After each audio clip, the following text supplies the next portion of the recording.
बोलिए शंकर भगवान की जय, घुश्मेश्वर भगवान की जय। आज हम फिर से एक नया वीडियो लेके आए हैं। अभी तक हमने 11 ज्योतिर्लिंग का कथा हम लोगों ने डाल दिया है, आप लोग अवश्य देखे होंगे। आज हम 12वें ज्योतिर्लिंग घुश्मेश्वर ज्योतिर्लिंग की कथा लेके आए हैं, तो आप भी हमारे साथ पूरे वीडियो में बने रहिए और कथा का आनंद लीजिए। ओम कर्पूरगौरं करुणावतारं संसार सारं भुजगेन्द्रहारं सदा वसन्तं हृदयारविन्दे भवं भवानी सहितं नमामि। अब हम लोग शंकर भगवान की जय, पार्वती माता की जय। अब हम लोग घुश्मेश्वर ज्योतिर्लिंग की कथा सुनेंगे। घुश्मा की शिव भक्ति से, एक घुश्मा थी जिसके भक्ति से प्रसन्न होकर भोलेनाथ इस पृथ्वी पर अवतीर्ण हुए, तो वो कथा सुनिए आप लोग। घुश्मा की शिव भक्ति से उसके मरे हुए पुत्र का जीवित होना, घुश्मेश्वर शिव का प्रादुर्भाव यानी उत्पत्ति, उनका जो है अवतरण तथा उनकी महिमा का वर्णन। सूत जी कहते हैं, अब मैं घुश्मेश नामक ज्योतिर्लिंग के प्रादुर्भाव, उत्पत्ति और उसके महात्मा का वर्णन करूंगा। मुनीश्वरों ध्यान देकर सुनो। दक्षिण दिशा में एक श्रेष्ठ पर्वत है जिसका नाम देवगिरी है।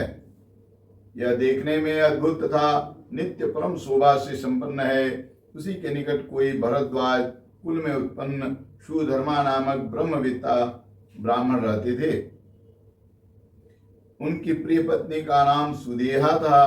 वह सदा शिव धर्म के पालन में तत्पर रहती थी, घर के काम काज में कुशल थी और सदा पति की सेवा में लगी रहती थी। द्विज श्रेष्ठ सुधर्मा भी देवताओं और अतिथियों के पूजक थे। वे देव वर्णित मार्ग पर चलते और नित्य अग्निहोत्र किया करते थे, यानी नित्र आहुति किया करते थे, होम किया करते थे। तीनों काल की संध्या करने से उनकी कांति सूर्य के समान उदित थी। वे वेद शास्त्र के मर्मज्ञ थे और शिष्यों को पढ़ाया करते थे। धनवान होने के साथ ही बड़े दाता थे, सौजन्य आदि सद्गुणों के भाजन थे। शिव संबंधी पूजन आदि कार्य में सदा ही लगे रहते थे। वे स्वयं तो शिव भक्त थे ही, शिव भक्तों से बड़ा प्रेम रखते थे। शिव भक्तों को भी वे बहुत प्रिय थे। यह सब कुछ होने पर भी उनके पुत्र नहीं था। इससे ब्राह्मण को तो दुख नहीं होता था, परंतु उनकी पत्नी बहुत दुखी रहती थी। पड़ोसी और दूसरे लोग भी उसे ताना मारा करते थे। वह पति से बार बार पुत्र के लिए प्रार्थना करती थी। पति उसको ज्ञानोपदेश देकर समझाते थे, परंतु उसका मन नहीं मानता था। अंततः गत्वा ब्राह्मण ने कुछ उपाय भी किया, परंतु वह सफल नहीं हुआ।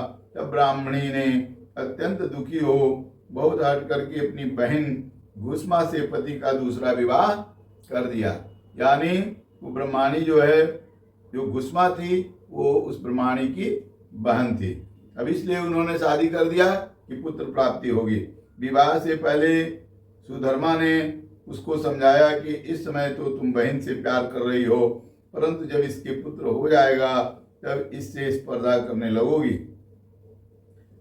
उसने वचन दिया कि मैं बहन से कभी डाह नहीं करूंगी। विवाह हो जाने पर घुश्मा दासी की भांति बड़ी बहन की सेवा करने लगी। सुदेहा भी उसे बहुत प्यार करती थी। घुश्मा अपनी शिव भक्ता बहन की आज्ञा से नित्य 101 पार्थिव शिवलिंग बनाकर विधि पूर्वक पूजा करने लगी। पूजा करके वह निकटवर्ती तालाब में उनका नित्य विसर्जन कर देती थी। शंकर जी की कृपा से उसके एक सुंदर सौभाग्यवान और सद्गुण संपन्न पुत्र हुआ। घुश्मा का कुष्मान बढ़ा। इससे सुदेहा के मन में डाह पैदा हो गई।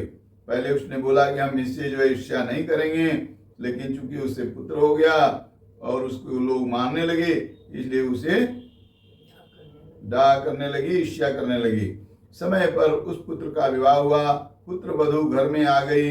अब तो वह और भी जलने लगी। उसकी बुद्धि भ्रष्ट हो गई और एक दिन उसने रात में सोते हुए पुत्र को छुरे से उसके शरीर के टुकड़े टुकड़े करके मार डाला। यानी घुश्मा की बहन ने उसके पुत्र को जान से मार दिया और उसके कटे हुए अंगों को उसी तालाब में ले जाकर डाल दिया। जहाँ घुस्मा प्रतिदिन पार्थिव लिंगों का विसर्जन किया करती थी। पुत्र के अंगों को उस तालाब में फेंक कर वह लौट आई और घर में सुखपूर्वक सो गई। घुस्मा सवेरे उठकर प्रतिदिन का पूजन आदि कर्म करने लगी। श्रेष्ठ ब्राह्मण सुधर्मा स्वयं भी नित्य करने में लग गए। इसी समय उसकी ज्येष्ठ पत्नी सुदेहा भी उठी और बड़े आनंद से घर के काम काज करने लगी, क्योंकि उसके हृदय में पहले से जो इच्छा की आग जल रही थी वह अब ठंडी हो गई थी, क्योंकि उसने अपनी बहन के पुत्र को मार डाला था। प्रातःकाल जब बहू ने उठकर पति की शैया को देखा तो वह खून से भीगी दिखाई दी और उस पर शरीर के कुछ टुकड़े दृष्टिगोचर हुए। इससे उसको बड़ा दुख हुआ। वो रोने लगी, विलाप करने लगी और उसने अपने सास के पास जाकर बताया। उत्तम व्रत का पालन करने वाली उसको अपनी सास को बताया, आपके पुत्र कहाँ गए? उनकी शैया रक्त से भीगी हुई है और उस पर शरीर के कुछ टुकड़े दिखाई देते हैं। हाय, मैं मारी गई, किसने दुष्ट कर्म किया? ऐसा कहकर और बेटे की प्रिय पत्नी भांति भांति से करुण विलाप करती हुई रोने लगी। सुधर्मा की बड़ी पत्नी सुदेहा भी उस समय हाय मैं मारी गई ऐसा कहकर दुख में डूब गई। उसने ऊपर से तो दुख किया, किंतु मन ही मन हर्ष से भरी हुई थी। तो दिखाना तो पड़ेगा ना कि मतलब हम भी दुखी हैं। घुस्मा भी उस समय उस बधू के दुख को सुनकर अपने नित्य पार्थिव पूजन के व्रत से विचलित नहीं हुई, क्योंकि उस समय उसकी सास पूजा कर रही थी, तो वो पूजा पहले संपन्न की। उसका मन बेटी को देखने के लिए तनिक भी उत्सुक नहीं हुआ। उसके पति को की भी ऐसी अवस्था थी, जब तक नित्य नियम पूरा नहीं हुआ तब तक उन्हें दूसरी किसी बात की चिंता न हुई। दोपहर को पूजन समाप्त होने पर घुस्मा ने अपने पुत्र की भयंकर सैया पर दृष्टिपात किया, तथापि उसने मन में किंचित मात्र भी दुख नहीं माना। वह सोचने लगी, जिन्होंने यह बेटा दिया था वे ही इसकी रक्षा करेंगे। वे प्रिय भक्त कहलाते हैं, काल के भी काल हैं और सत्पुरुषों के आश्रय हैं। एकमात्र वे प्रभु सर्वेश्वर शंभु ही हमारे रक्षक हैं। वे माला गूंथने वाले पुरुष की भांति जिनको जोड़ते हैं उनको अलग भी करते हैं, तथा मेरे चिंता करने से क्या होगा।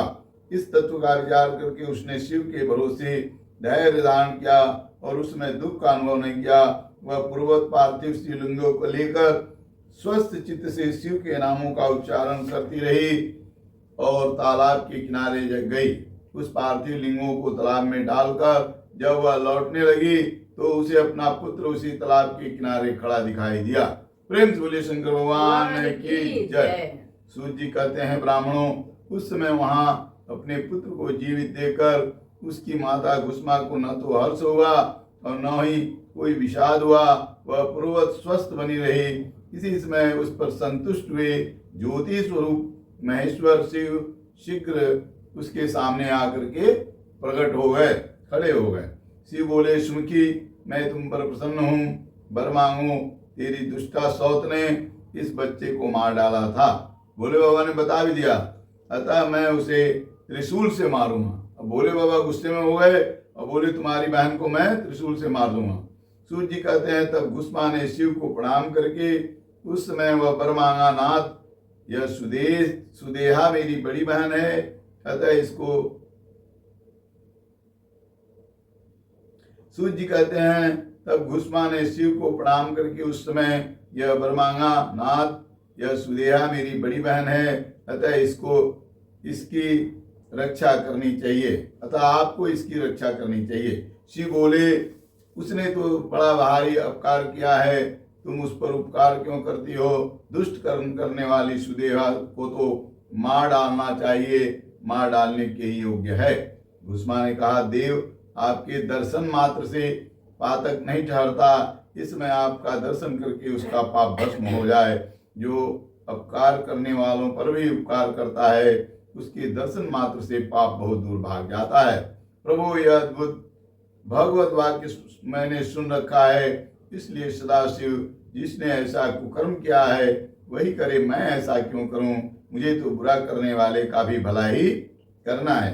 सूर्य जी कहते हैं, घुस्मा के ऐसा कहने पर दया सिंधु भक्त वत्सल परमेश्वर और भी प्रसन्न हुए तथा इस प्रकार बोले, घुसमे तुम कोई और भी वर मांगो, मैं तुम्हारे लिए हित कर वर अवश्य दूंगा, क्योंकि तुम्हारी इस भक्ति से और विकार शून्य स्वभाव से मैं बहुत प्रसन्न हूँ। भगवान शिव की बात सुनकर घुसमा बोली, प्रभु यदि आप वर देना चाहते हैं तो लोगों की रक्षा के लिए सदा यहाँ निवास कीजिए और मेरे नाम से ही आपकी ख्याति हो। तब महेश्वर शिव ने अत्यंत प्रसन्न होकर कहा, मैं तुम्हारे ही नाम से घुसमेश्वर कहलाऊंगा। यानी उसी दिन से शिव जी वहां प्रकट हो गए लिंग रूप में और उनका नाम घुसमेश्वर ज्योतिर्लिंग बड़ा। प्रेम से बोलिए, घुसमेश्वर ज्योतिर्लिंग भगवान की जय। मैं तुम्हारे ही नाम से घुसमेश्वर कहलाता हुआ सदा यहाँ निवास करूंगा और सबके लिए सुखदायक होऊंगा। मेरा शुभ ज्योतिर्लिंग घुसमेश नाम से हो।